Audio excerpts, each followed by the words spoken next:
Oh. Good morning, everybody. Hey, it's Becky from Power Tools with Thread. You're crooked. You are in our Stitchuation room. This is a Monday through Friday virtual stitching retreat where you hang out with me in here in my sewing studio. And I hope I can inspire you to put something under the needle. Good morning, everybody in the chat. Yes, good morning. Oh, I know we've got a nice cool morning too. Here it is 70 degrees, high of 92. Yeah, late October for South Texas. Absolutely. That's the way it is. Awesome. Awesome. Good to see everybody. So good morning. Well, you flipped right by. Oh my goodness. Where did that go? Everybody. Peggy and Enchanted. Thank you so much. Okay. So yesterday we were working on, let me show you the progress. Oh no, I can't do that. I got to do dogs. I'm getting whines down here. We're whining. Aren't we whining? Let me move my 10 needle out of the way. What are we doing? There's my girls. Hello, ladies. Hello, ladies. You guys been so good. Daddy had to go to his doctor's appointment this morning. So they got fed early. So this is just extra snacks, isn't it? Yeah, you're good. You're good girls. We're going to do a little, that's enough for a morning because you guys were treated when you came back in from outside. Yeah, you were. All right. So we're going to do our little rawhides and then send them on their way. And I will put the baby gate where they cannot come back in and get in my cords. Yes. Excuse me, ladies. Come on. Let's go. We're going to go over here. Y'all know the drill. Yeah. Come on. That's good girls. Yeah, you're good girls. Come on. All right. One for Dottie and one for Frito. Bye, girls. Okay. Oh, I can leave the door open. Keith is not home. Usually he's got that TV so loud. I'm like, put your hearing aids in. What's wrong with you? This is my life, you guys. You guys are so sweet. Oh, somebody's here from Sacramento. You're up early, sweetie. Thank you for joining me. Glad you are here. Yeah. Okay. Yeah, it's been a while, Tina, since you popped into the live. So yesterday I was working on that table mat. I guess you could call it. It's not really a runner. And I did finish it as I said I would. And it turned out just beautiful. I told y'all, just beautiful. Not a boo-boo to be found. So once again, yeah, we have husbands that are hard of hearing, right? Sometimes they work in jobs in their early days, and Keith was always around aircraft by the Air Force. So anyway, I did put that plaid on there. I made the bias binding. Thank you. Thank you. Donna says it's so pretty. So I made the bias binding the buy anyway, where you take a square of fabric. And you have to do bias binding because I had these curves. And look how pretty they went around. Just so pretty. It worked fine. So when the Buy Annie way of making bias binding, and Buy Annie is the bag maker lady, pattern company. So you take a square of fabric and you cut it in half diagonally. And then you take those two now triangles and you put one up, one pointing up and one pointing down, and sew those together. You have to kind of turn them. So put one point up, one point down, sew them together. That will give you, and then you can cut your 2.5-inch strips. And that's what I did. So it worked out really well. It was perfect. But, oh, you're in the Netherlands, Creaty. How nice. How nice. I'm just thrilled with how it turned out. So now she has the table mat, my daughter-in-law. I'm going to send this up there. I told my son they're coming. So, oh, you guys, I was so proud. My youngest grandson turned 9 yesterday, and I have to call every one of them on their birthday, and I sing happy birthday over the phone, and they all roll their eyes. They're like, oh, Grammy. But I do it.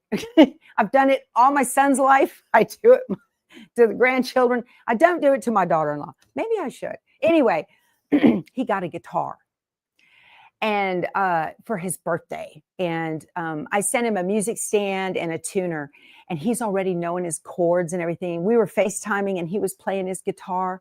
Y'all, he's states away, and I felt like I was right there with him. Isn't technology fabulous? I love that. I absolutely love it. So, and he is the spitting image of his dad when his dad was that age. So they'll miss that when I'm gone. I know, Gigi, you're right. You're absolutely right. But that was a nice thing to do. It just made my day to see. And the first thing he did, I know this doesn't have to do with quilting, but we're just visiting, right? The first thing he did, the first one he did was an E minor. Oh, that's a weird one. But the first couple of strums he did on that, I said, oh, that sounds exactly like a song called A Horse with No Name. Do you know? Have you heard that song? He goes, no. I said, let me pull it up on YouTube. And I let him listen to it. And he said, oh, that is E minor. Isn't that cool? Got an ear. Good for him. Yeah. I said, that song came out in 1972 when I was 9 years old. We just visited. I love that kid. He's awesome. Anyway, we're here to talk about Kimberbell, aren't we? Yeah. Okie dokie. So I'm going to do the polar bear today. And I got to locate the design. So let's see. The Polar Friend. This is in part section 3, page 35. The Polar Friend. Page 35 of the Enchanted Winter book. Seeing as it is Embroidery Friday. Friday, I wish. Thursday. Embroidery Thursday. Okay. The big question is, do I have the designs on that USB that I'm looking for? So I need to get the background quilting on there. I need to do some stuff to it, and I just wasn't. The 1972, Margie wants to know if there were dinosaurs roaming the earth. You were there with me, sister. I know, that's great. You've been to the desert on a horse with no name. That's hilarious, Chris. My very, very favorite song in the whole wide world. I don't know why. There's just something about that tune. Is Sister Golden Hair by the same band, America. So that's kind of cool. That I always ask when we're playing, when we're somewhere and it's live, I always ask them, can y'all play that song? And if they're my age, they're like, well, maybe. But if they're younger, did I put that on here? Enchanted Winter. I did. Let's get into my file section. Now, if they're younger, I get the deer in the headlight look, right? Let me share my screen with you guys. And that song takes you back. I know now everybody's got it in their head, right? On the first part of the journey. We're going to have an infinity screen here for a minute. Okay. Oh, America was the first concert you ever went to. That's fabulous.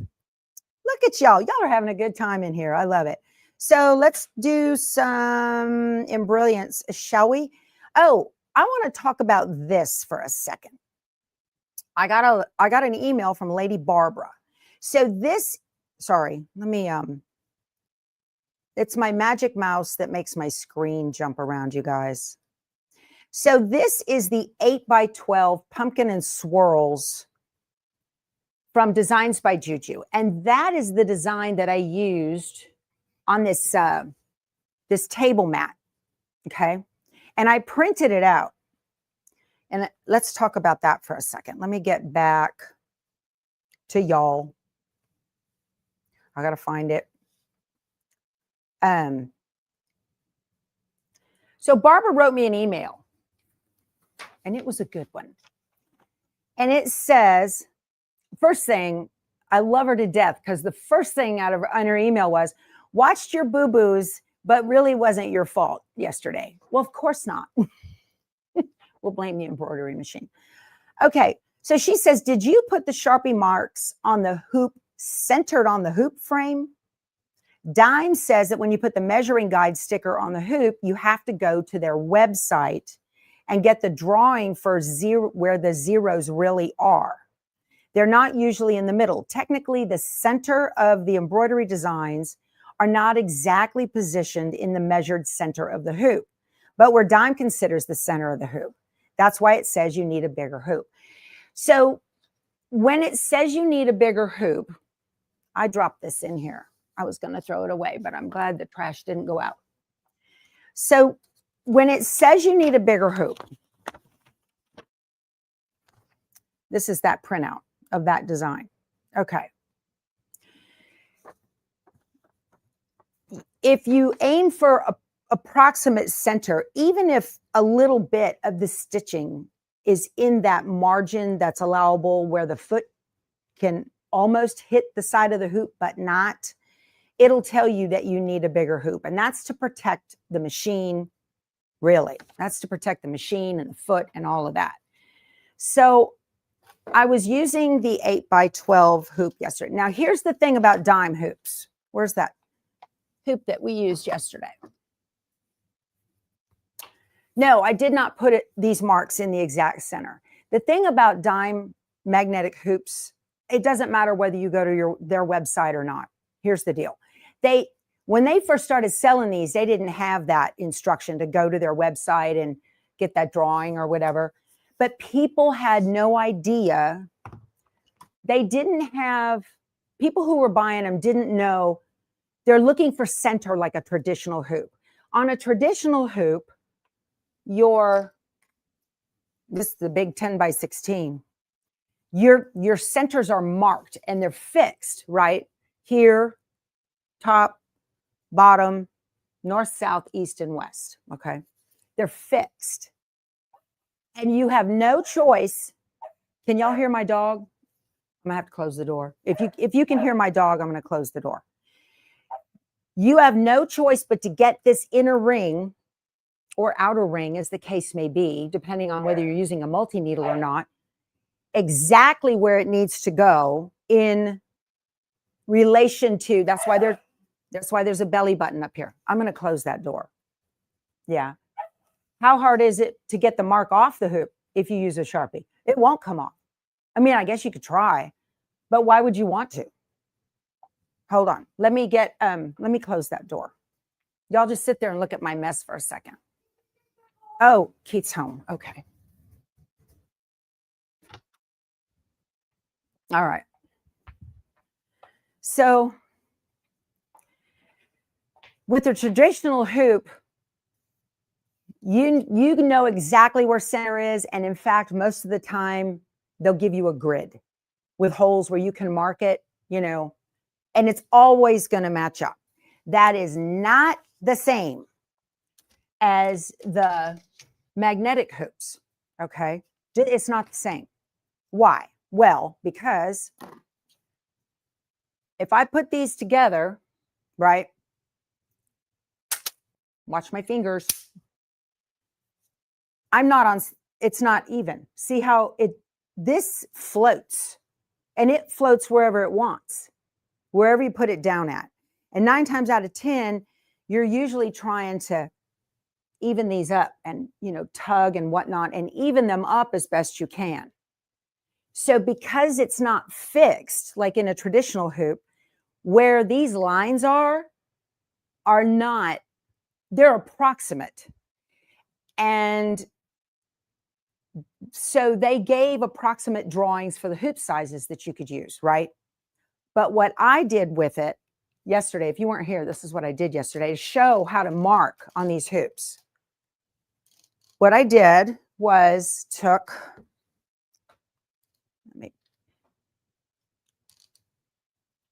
I took a design. So this is the 8x12 hoop.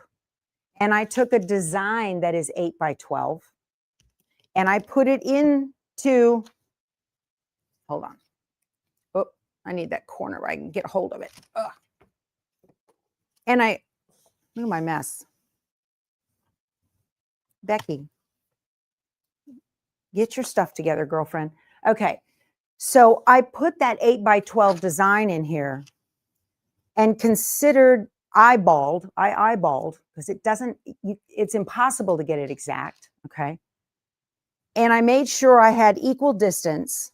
Normally what I do is I'll line up the top line with a line on the mat. Okay. And then I'll line up, just get something there. Okay. Because it's not going to be the same top to bottom on your mat. This is a little shy of the line here. So the distance is the same here and it's the same here, okay?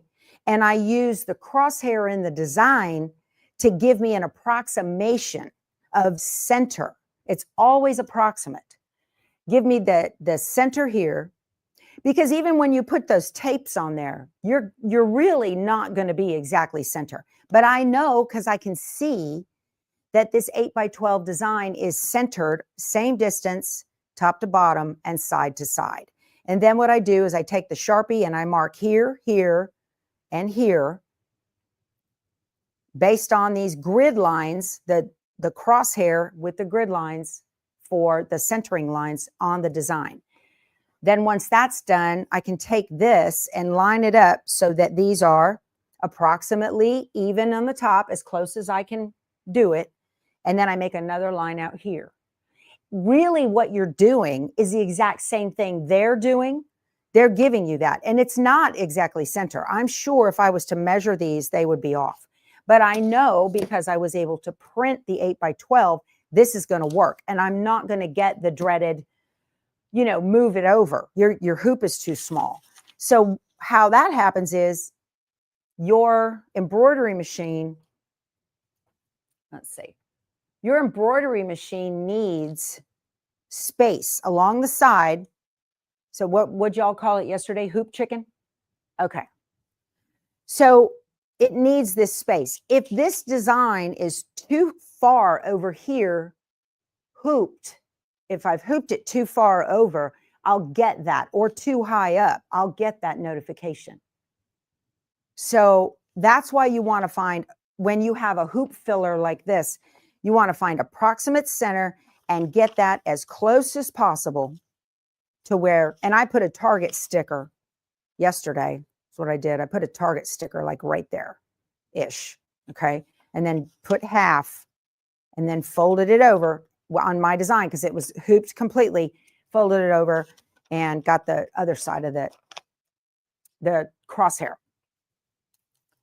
So that's really the best way that I have found. Now, you know, you want to do their thing, that's fine. Y'all go right ahead. But that is the best way. To me, I'm close. Where's my button? To me, that's a visual indicator. Oh, I am far enough away. Okay. That's a visual indicator to me that it's going to work and it's not going to be a problem. So you would just use a 6x10 design in the 9x14. You can, you know, just use, I mean, you can, you're just going to, you'll have more matte, but it doesn't matter as long as it's not bigger than that, right? So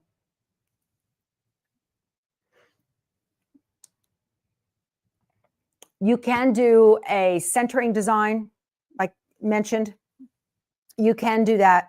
Yeah, I know what Dime recommends. I know, but when I bought my hoops, that was before Dime recommended those things, because people were getting those measuring sticky strips to put on the sides, but they didn't know where center was to start.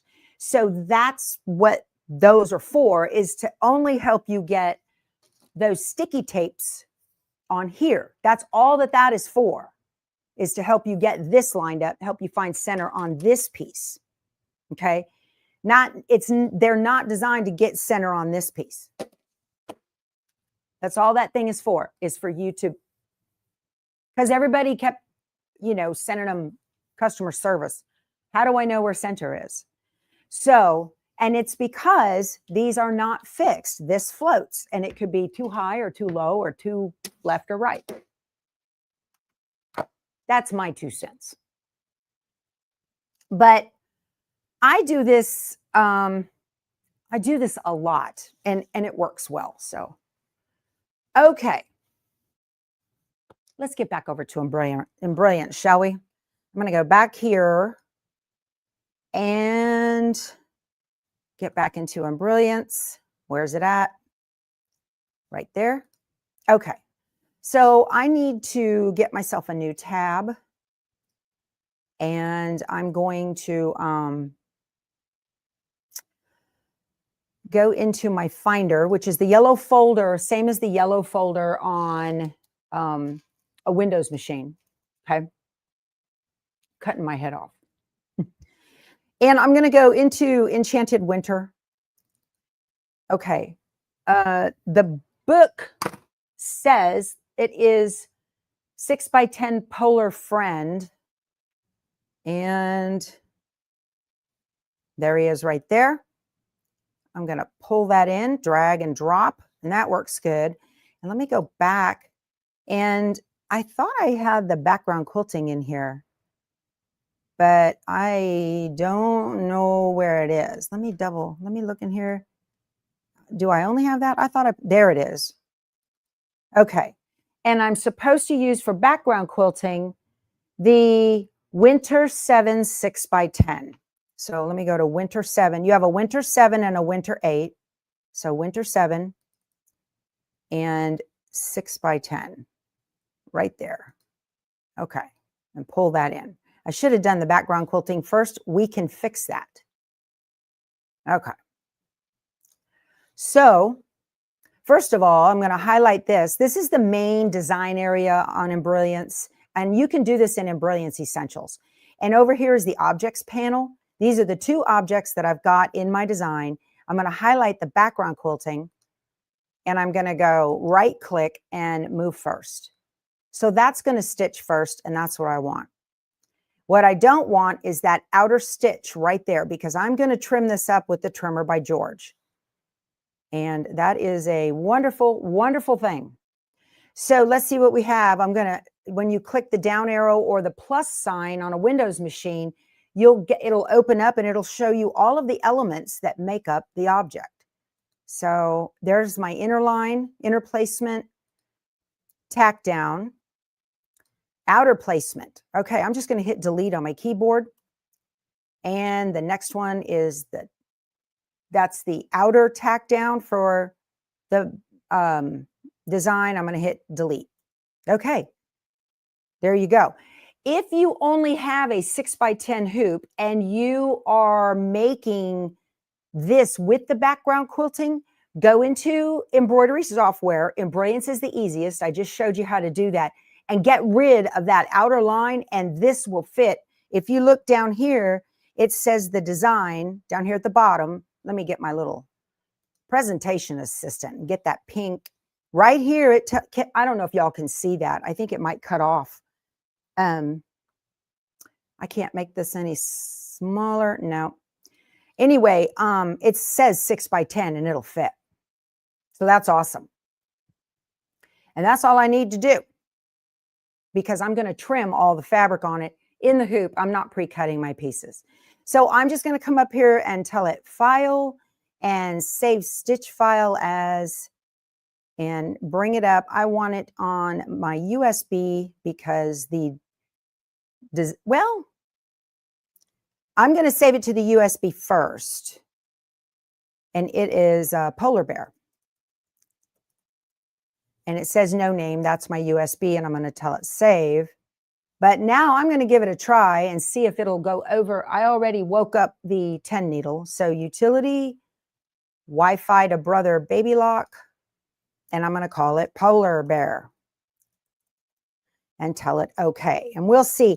I had sent it over to the Luminaire before, and so I haven't received a positive. It's looking for it. See, it says error sending file, please try again.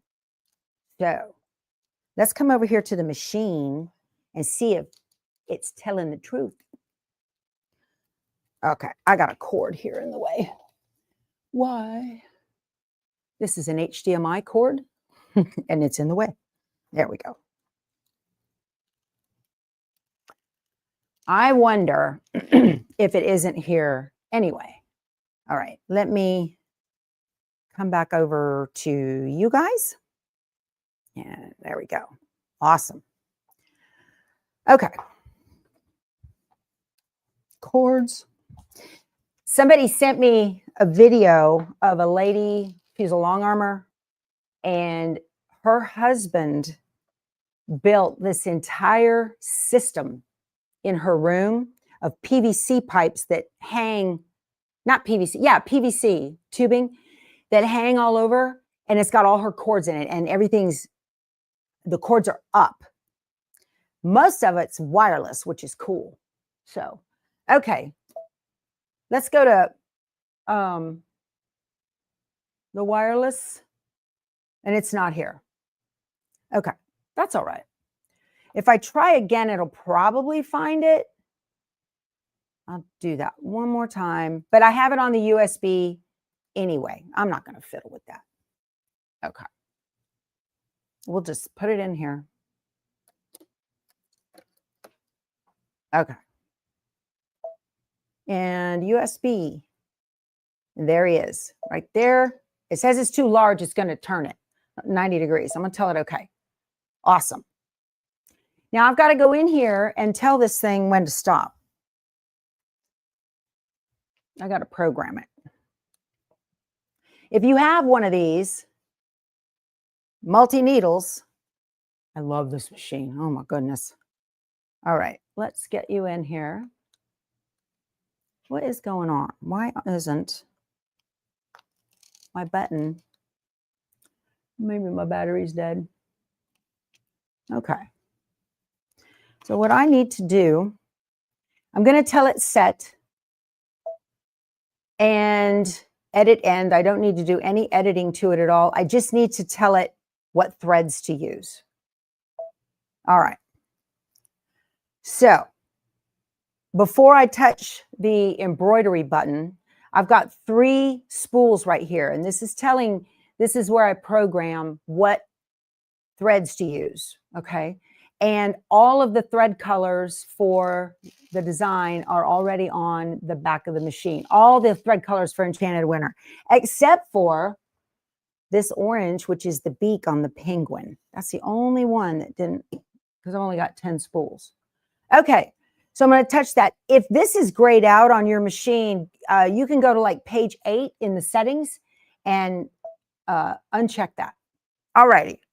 So on this screen, we have the main design area. We have a list. These are all the color stops in the design. And then we have a preview of what it is. We've got 22 color stops right there. You can see that. And then 1 through 10 here, these 2 columns correspond to the threads on the back of the machine, or to the needles, if you will. And then we have a hand to stop. We have a do not stitch and okay. So on the first color is the placement line for the batting and the background fabric. And I'm going to use color number 3 because that's a aqua color, same as the background fabric. And then here, this second one, this is the tack down for that. So before it stitches that, I'm going to come over here and touch the hand, because it doesn't stitch then stop. When the hand comes over here, I'm going to touch it. And the hand comes up. I got to show you. Barb explained this to me at Quilt Festival one time. Oh, wrong way. See how the hand is not centered? It's kind of up. That means it's going to stitch. It's going to do that function before it stitches the color. That's why that hand is kind of up instead of centered. I didn't know that. She told me that. Barb Makalachik. She was a brother educator. Okay, so that's going to be spool 3 as well. And you can see it changed from 2 to 3. So now that'll happen. And the background quilting, they tell me here in the book, they want the background quilting to be that same color, color C. And so I'm going to, it's 3. I do not need it to stop after I put my stuff down, okay? Because I'm not going to trim around the edges on this one. And then the next, the outline of the bear. So now I'm just going to go through the book here and follow these steps. Kimberbell, if you're a beginner embroiderer, Kimberbell is the best place to start, okay? So it tells you, load the embroidery file in the machine, stitch the body placement line, and place the body fabric right side up. So my fabric already has the fusible woven on the back. So, oh, I needed to tell you guys, If you wanted to order a thread kit for Prim, which we're going to start, they start shipping next month. You need to get your orders in right away because she's getting ready to do the order with Riley Blake, Julie at Two Chicks Quilting. Okay. So I need this to be, it says G, so that's color number 7. All right. That's a placement line. And then the next one, I want it to stop before it stitches. So I'm going to tell it, put the hand up, also number 7, which is that pretty linen color. And then I can see up here, I'm going to touch this. So color stop number 6 is B, which is color number 2. I put my colors on the back of the machine, the numerical order that they are in the alphabet. Okay, so A is on spool 1, B is on spool 2, etc. That's how I did that. Okay, and that's a placement line.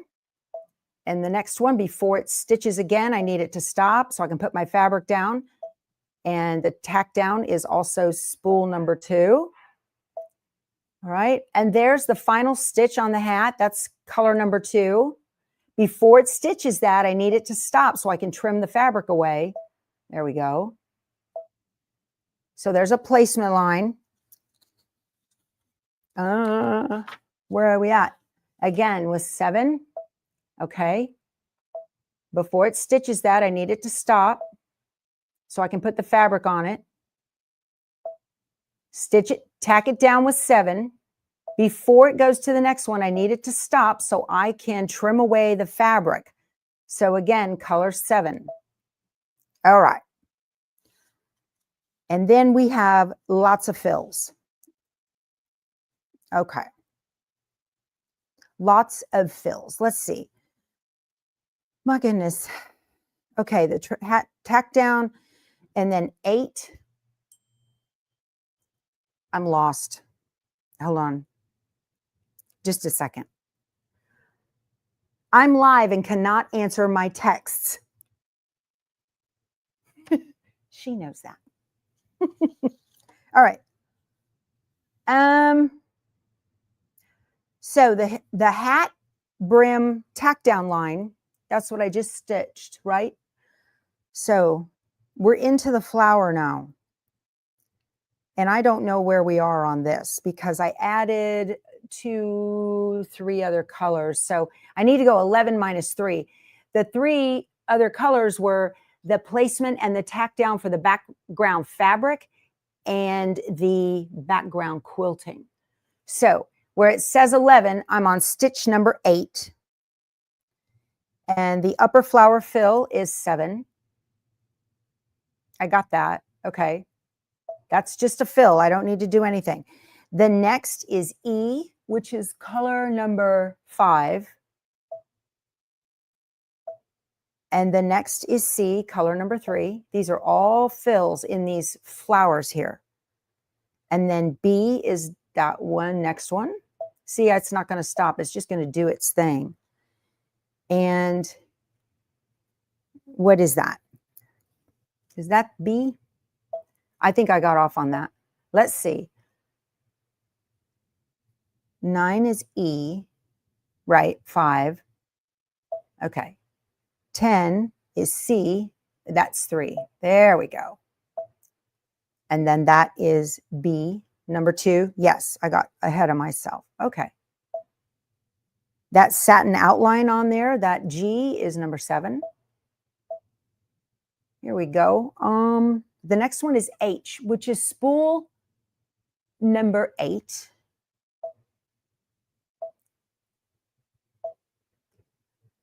And then the next one is J, which is spool number 9, right?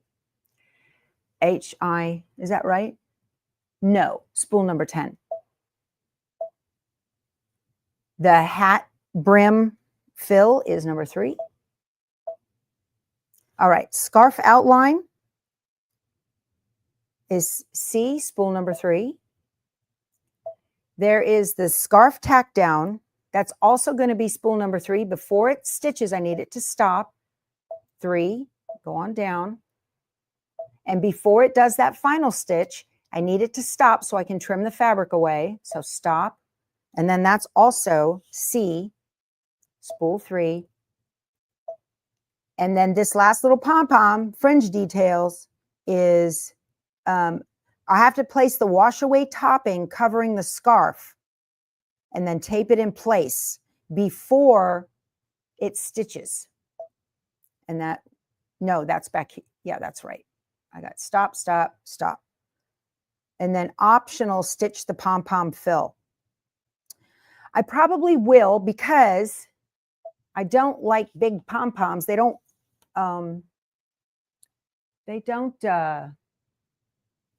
store well. All right. I think this is right. I need to see y'all's. Oh, I'm sorry. I had this up. Let's see. No, you were right. Okay. All righty. Let's see. Oh, you guys are asking about what size dime hoop to buy. Y'all buy the most hoop you can afford. They're an investment for sure. I bought mine. I have a lot of them and I bought them over time. Okay. But my very first one was the 9x14 because that was the largest that my machine could take at the time. And so you buy that one, get the 9x14. You're going to use extra stabilizer. No big deal, right? It's not that big of a deal for the stabilizer. You can cut off the extra and sew them together for scraps and Franken stable your stabilizer.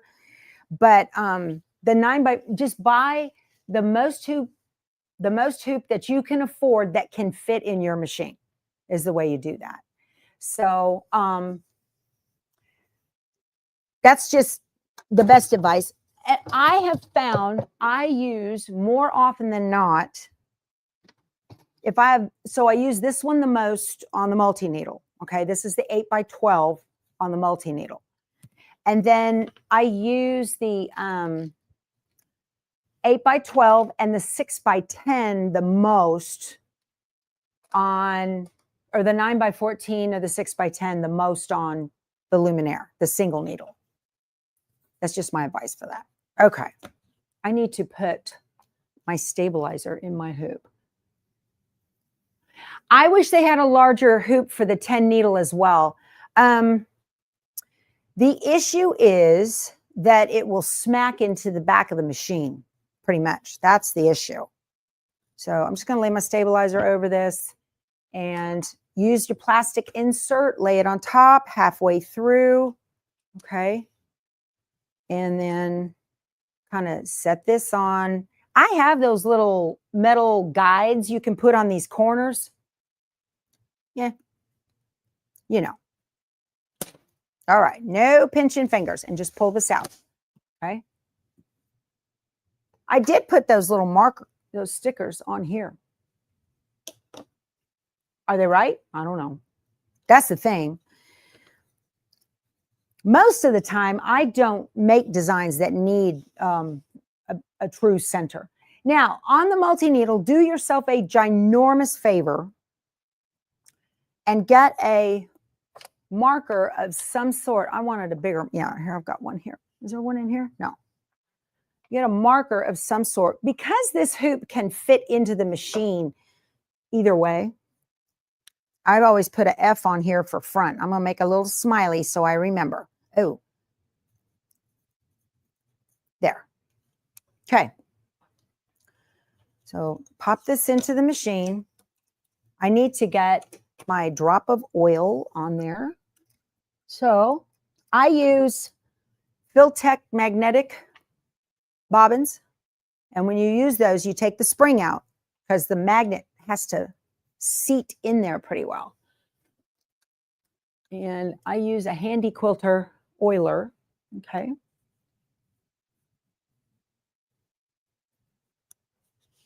I don't know a thing about Vernias. I don't have a clue. It's been a couple of days since I've used this machine, so I'm putting a drop of oil in it. When you use the so Marilyn's asking, when you use the 6x10, does yours thump loudly a lot? It's like the magnet grabs in spots. You can take, It does happen. It'll catch. If your faceplate is raised at all, it's not flush with the base of the machine, it'll catch and you'll hear it. This one does too. It'll catch on here. If you're talking about a single needle, does this have it? No. Some of these hoops have like a velvet. That's to keep that from happening. Okay. It'll allow it to pass. See how that, it's a stick-on strip. And I don't know what it is, but it came on 3 sides of this hoop. So when do I change the needles on my pen needle? Tiny, I change them when they break. I just change them when they break.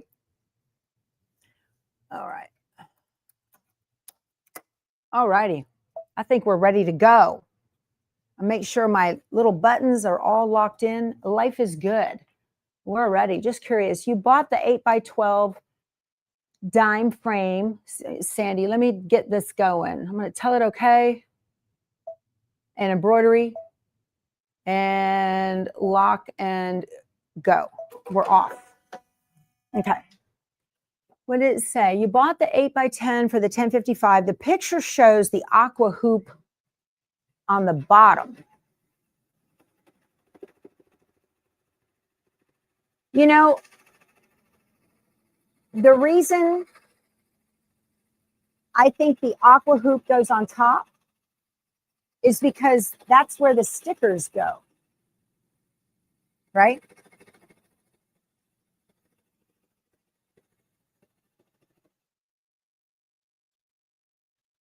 On all of the dime magnetic hoops, the metal part is always on the bottom. So I just went with that. I've been doing this for years and I haven't had any issues. I'm going to put this down here. All right. And the tack down, lock and go. Excuse me. Let's see.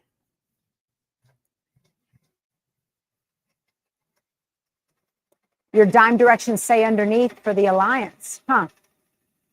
So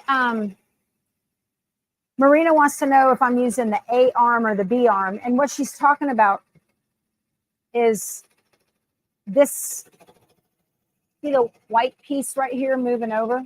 See that? That's an arm, and you get both. And I had messed up when I was showing y'all that giant hoop.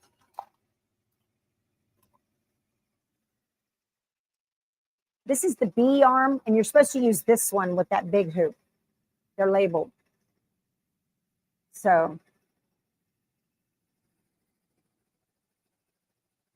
I don't know, y'all. It sure seems to me, because this hoop sometimes when it's doing a trace, it'll catch on that free arm. I would think it would catch even worse if this was on the bottom. I don't know.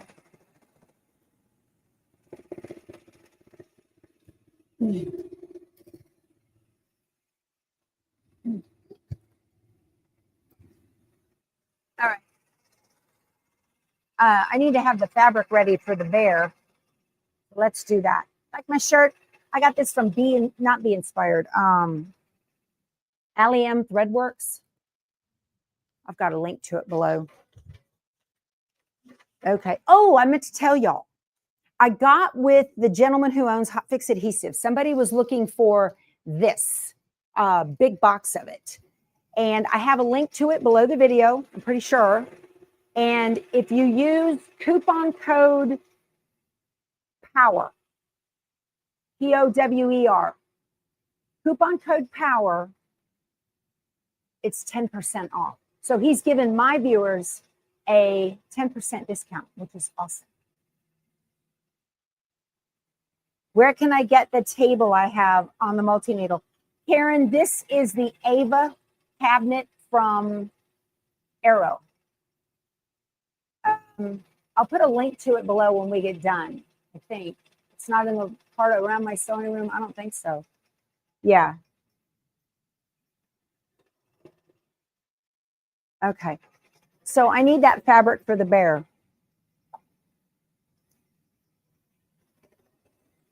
I guess. You saw two different colors with number 7? I had to switch it. Let's see here. For the bear. All right. Stitch the body placement line, place the body fabric right side up. So the body is the white with the gray dots, and it is 5.5 by 8. All right. Let's go digging and find it. We're almost done with this. Still have the penguin and the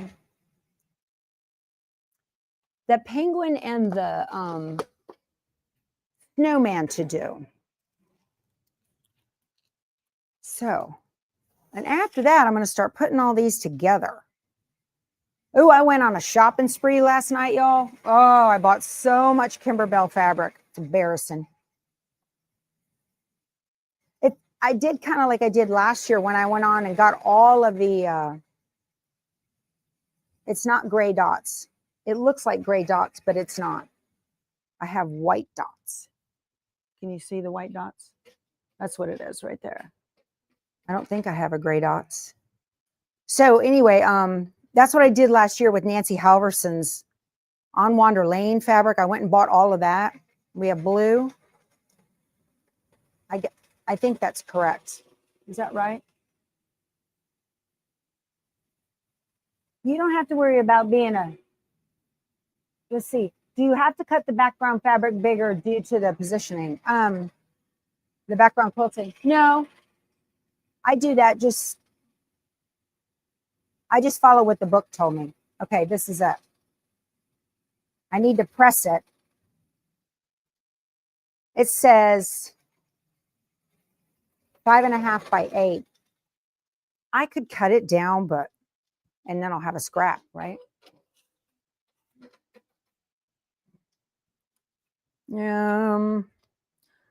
Let's see here. 5.5 by 8.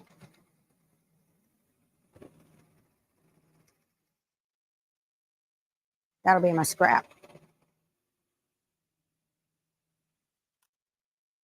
I need to press this.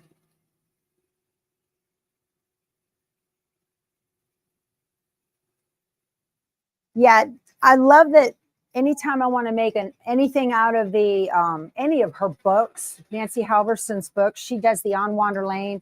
Her company is the Art to Heart. Love all her stuff. Huge applique fan.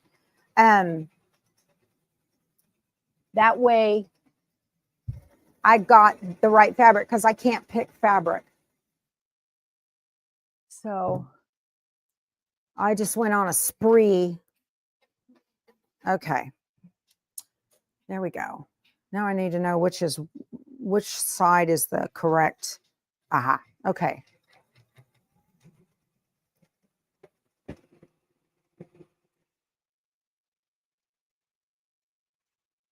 I feel like I'm in a little hole here. Switched in. I'm looking for a fabric marker. Oh. Okay.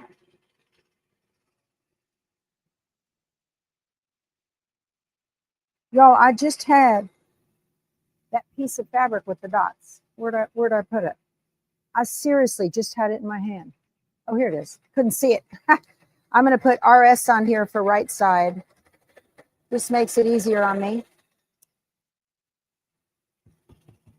Now I can see it. Crazy. What are y'all talking about? So, oh, you're welcome. You're welcome. I like this. So Sandy says, thanks for going through the color stops on the 1055. You've had a hard time remembering where to put the stops. It just doesn't seem logical. You know the way I think about it? This machine is made in Japan or Taiwan, one or the other. I know the engineers for the machine are Japanese. I know that because I've met them.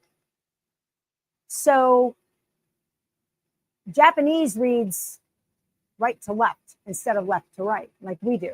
So that's why it doesn't make sense to us. So that's how I kind of remember whichever way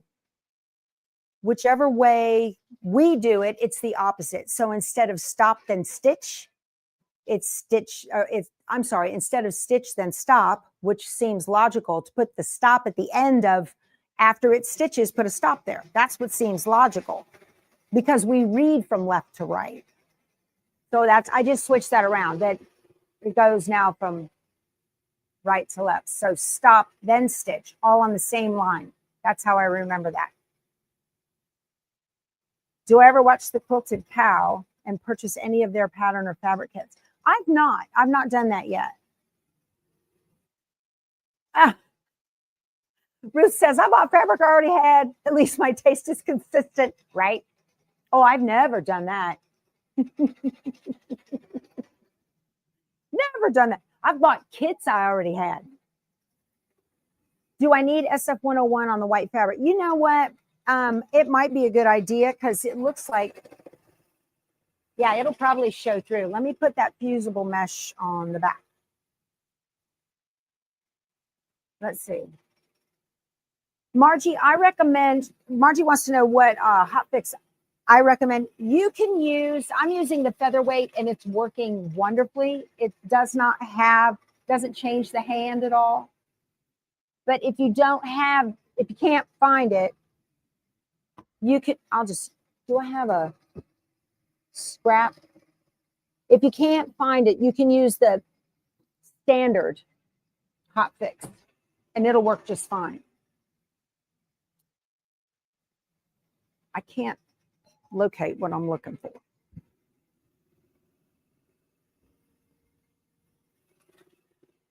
So they asked about putting a fusible woven on the back of this because you can see through it. Who hasn't done that? Yeah, that's a better question, right? Absolutely.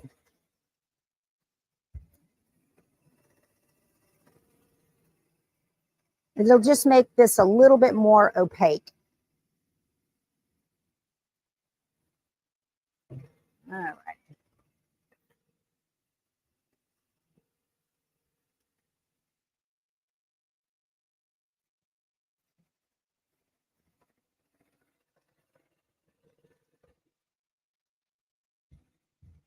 The more I use that hot fix, the more I am amazed at how good it is. Okay, this will work.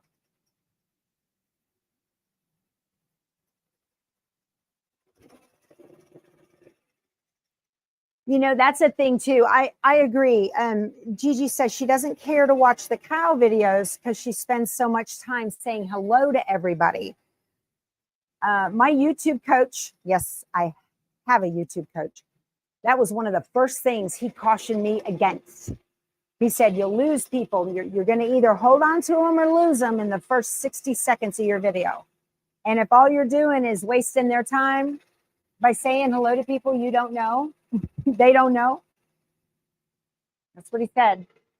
So, oh, hot fix does not wash out. Okay. Well, hi, Linda. How are you? It's been a minute, huh? Okay. I need to find the fabric for, oh, his little scarf is part of the embellishment kit. Let's see. The hat is a 3x2, the navy. Let me trim that out. Did I have another navy? I did, and I used it up. I used it for the wrong thing. So I just found another navy.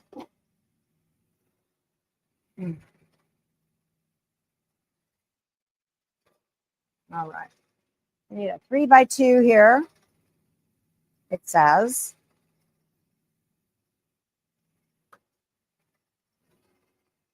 For my little hat. Okay. Man, it's still doing the background quilting. And you know, this thread matches the fabric so well, I can't even tell that it's quilting. I can't see it. I don't like that. fine. Oh my gosh, that's our hour. We're up. It's up. All right. For those of you that have to go, our hour is up. Thank you so much for spending your time with me. Please give the video a thumbs up before you go. That's totally free to do. And subscribe and come back and hang out in here with me. Be sure to hit the bell for notifications, especially if you're a member. Hit that bell for notifications so you know when I put out members only content.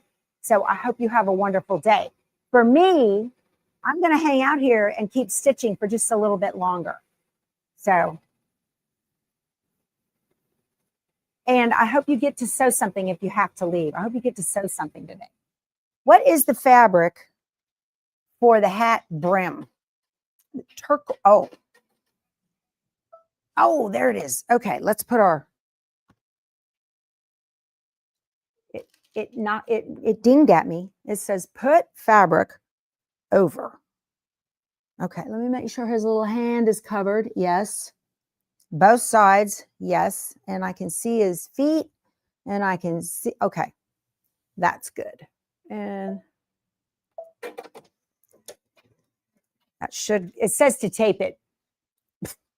Me and tape, we don't get along today. Yesterday.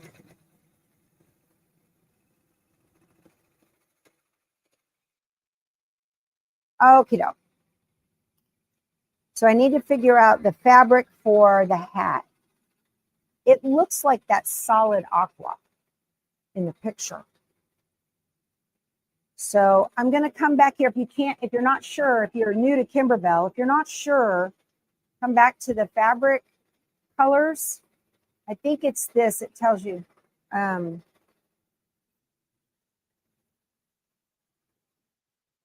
Let's see. That aqua. Yep. There it is right there. Fabric scrap. Penguin friend. Hat brim and scarf. Which one is the... What's this one called?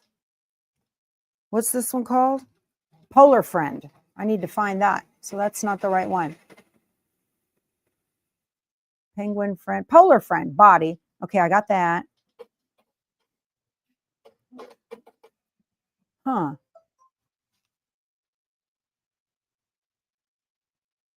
I missed telling it to stop somewhere. Where is Polar Friend hat brim? It is the same color as I thought it was, but it's the bigger piece. Okay, so I forgot to put a stop in there and I wasn't paying attention. So what I'm going to do is just cut away the polar bear outer fabric. It went ahead and stitched the placement line for the hat. I'll show you guys. I'm getting in real close. Let me see. It stitched the placement line for the hat. I'm just going to leave it because I'm just going to put fabric on top of it. It won't show. It'll be fine. But I do need to trim this away in this hoop. So that's, again, one of the things I love the most about machine embroidery. It is the most forgiving of all of our craft here. So I'm just going to trim around this. I've got my placement line. I can see it. Why didn't it just didn't stop? I forgot to tell it. When you're trimming away, you always want to do it on a firm, flat surface. If you're using a single needle, you need to, this is why I like this table here too. I love this table. If you get if you're going to get one of these machines and they give you the option to get like a +1 where you can get the hat hoop or something like that, unless you absolutely know you're going to go into the hat making business, I wouldn't do that hat hoop until you needed it. But you'll use this table so much if you are going to be doing these kinds of projects. It's wonderful. And my watch is loving my standing time when I'm here.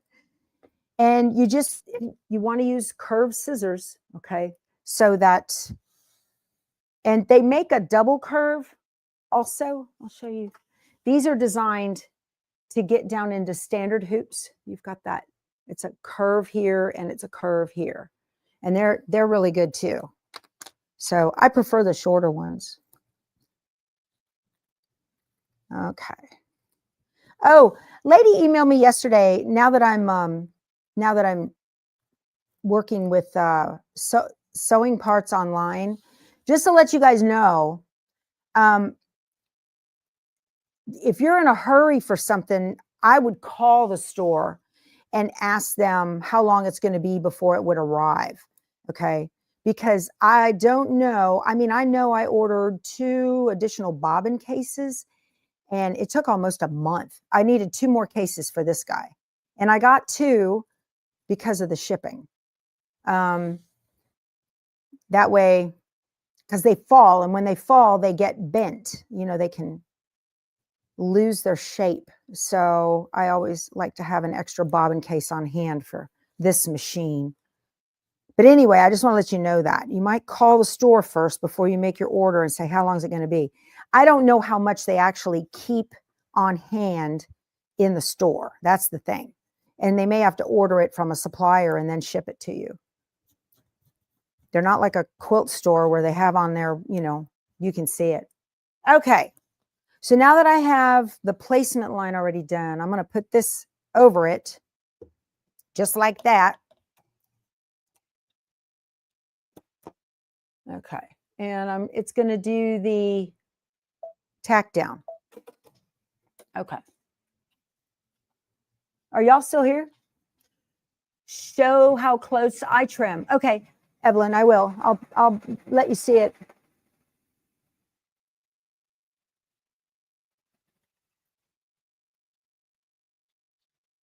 So the standard, industry standard satin stitch that's going to go around on top of your applique shape can be anywhere from 3 to 4 millimeters. So you just want to make sure you get close enough so that 3 or 4 millimeter stitch is going to completely cover. Okay, I've got a little bit extra right here. I don't get crazy on exactly perfect next to the stitches. I get, you know, also you guys are going to get a better, closer trim. If you're right-handed, trim clockwise. If you're left-handed, trim counterclockwise, because you want that lower blade as close to, and I'm assuming you're using left-handed scissors if you're a lefty. You need that blade that's lowest to the fabric to be closest to it, which is the bottom blade, right? So it just makes it easier as you go, believe it or not. Okay, I got a little bit of white showing out of that because I didn't put in that thing, and I need to make sure my front is to the front. Otherwise, it's going to stitch funny. Okay, so this is the final satin stitch over the hat, and I'll show you. I showed you how close I got it, and then you'll see that the hat and the white is going to be completely covered. The scarf is an embellishment, so I'll get that. This is so cute. Isn't that cute? Oh my gosh. Makeup paper snow globe. Huh. I'll have to look at that. The scarf is going to be this aqua knit. Uh-oh. I'm out of bobbin. No problem. So I'm going to hit cancel and lock and cut. I knew that was going to happen soon because I didn't have a full bobbin when I started. Okay. So I'm going to take this out. All right. So empty. It goes back in here to be returned to Filtech. And there's another one. And if you're going to use these, there's a magnet side. See the black magnet side, and the other side is aqua. So the magnet side goes to the inside of the bobbin case so that it can hold on. Okay, there we go.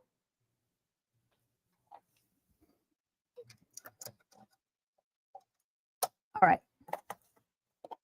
And when I have a bobbin issue like that, I go into the needle plus minus and I will back up 20 to 30 stitches. There we go. Okay. Lock and go. Easy peasy. No big deal. All right.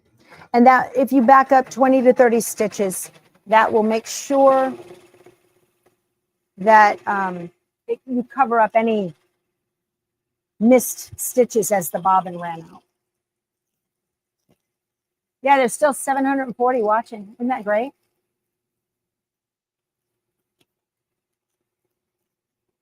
Well, Karen, my mother was a lefty. She said that's the best explanation she's heard of which way to cut.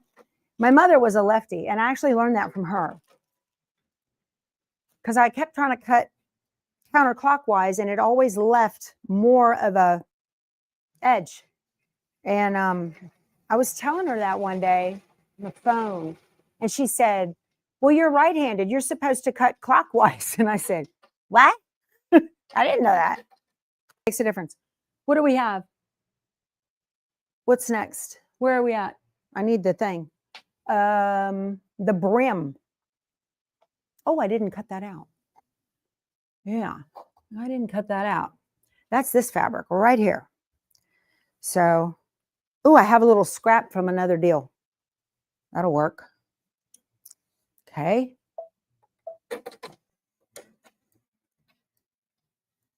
My mother's a great seamstress. Great seamstress. Back in the day. She doesn't sew anymore. Maybe that's what happened to her. Okay. Yeah, Betsy's right. Betsy says if I'm doing a blanket stitch, I try to get it very close. So if I'm going to be doing a blanket stitch like the pattern says, that's when I use the scan and cut for sure. Okay. Chris, I did the exact same thing.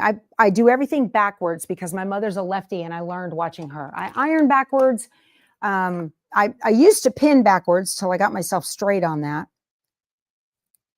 What a mess. You know, you're standing there looking at you're on the other side of the table, right? Because or at their side, just trying to see what they're doing. And they're doing it.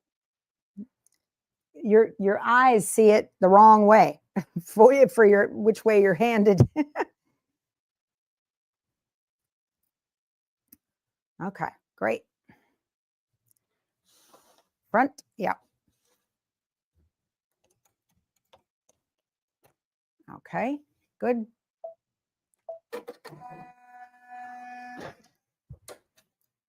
All right, we are into some fill stitches. Okay, you guys, so it's going to do its thing, filling in the little flowers and whatnot, and I'm going to go and I've got some stuff to do. I've got to get ready for a business meeting in just a little bit. It's been a pleasure. Thank you so much for spending your time with me. I hope you're making Enchanted Winter. If you've got the kit, don't waste the money. Get down and just start doing your blocks. I know I've seen a lot of you say that you have the kit and you haven't started it yet. So I hope you do. I've got some sewing to do today on Quilted Snowman. And then I'm going to get this place tidied up a bit. I love you guys. Thank you so much for spending your morning with me, or your afternoon or evening, as the case may be, wherever you are. Please give me a thumbs up and subscribe. And I will see you tomorrow on Giveaway Friday. We'll talk to you soon. Bye.